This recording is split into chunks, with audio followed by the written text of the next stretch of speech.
কুষ্টিয়া থেকে যুক্ত হয়েছেন সহকর্মী শরীফ বিশ্বাস। শরীফ, সপ্তাহখানেক পরেই হচ্ছে পবিত্র ঈদুল আজহা। কুষ্টিয়ার হাটগুলোর চিত্র কেমন দেখছেন?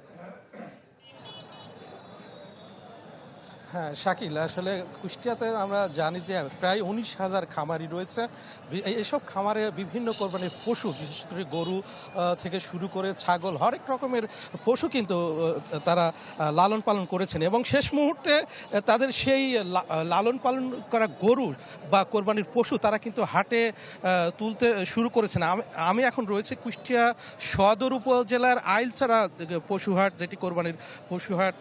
এখন এই হাটে প্রচুর গরু কিন্তু আমদানি হয়েছে। বিশেষ করে এখানকার যারা খামারিরা তারা এই হাটে তাদের লালন পালন করা তাদের যে গরু, সেই গরু কিন্তু তারা এখানে তুলেছেন এবং দাম নিয়ে কিন্তু তাদের বেশ শঙ্কার কথা জানাচ্ছিলেন।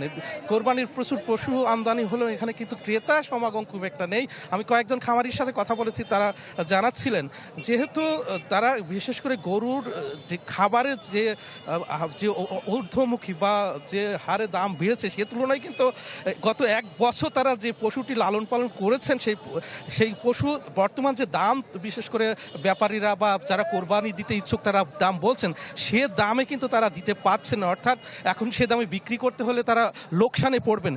এই রকম পরিস্থিতি কিন্তু আমরা বিভিন্ন হাটগুলোতে দেখেছি। যেহেতু এই হাটটি এই বিশেষ করে ঈদের সর্বশেষ এবং পরবর্তীতে আর হাট পাওয়া যাচ্ছে না, এবং বিভিন্ন হাটে কিন্তু এরকম অসংখ্য পশু তারা কিন্তু প্রায় 2 লক্ষাধিক পশু কিন্তু কুষ্টিয়াতে রয়েছে। তারা খামারিরা উৎপাদন করেছে বা খামারিরা প্রস্তুত করেছেন, সেই পশু তারা এই হাটে তুলেছেন এবং হাটে তারা বিক্রি করছেন। সে হিসাবে তার দাম নিয়ে তারা শঙ্কার কথা জানাচ্ছিলেন। শাকিল, বিশ্বাস, ধন্যবাদ আপনাকে। রাঁধুনি কালাভুনা মশলা থাকলে আসল কালাভুনা রান্না কোনো ব্যাপারই না।